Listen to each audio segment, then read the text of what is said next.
You ask Tiger to solve. This deals with linear equations with one unknown. The final result is y equals 9. Let's solve it step by step. Swap sides. Group all constants on the right side of the equation. Add 32 to both sides. Simplify the arithmetic.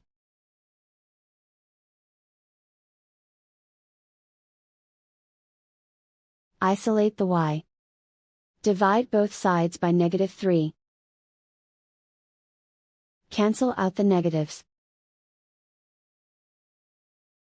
Simplify the fraction. Cancel out the negatives. Find the greatest common factor of the numerator and denominator.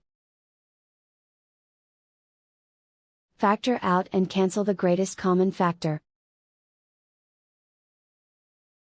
And so the final result is y equals 9.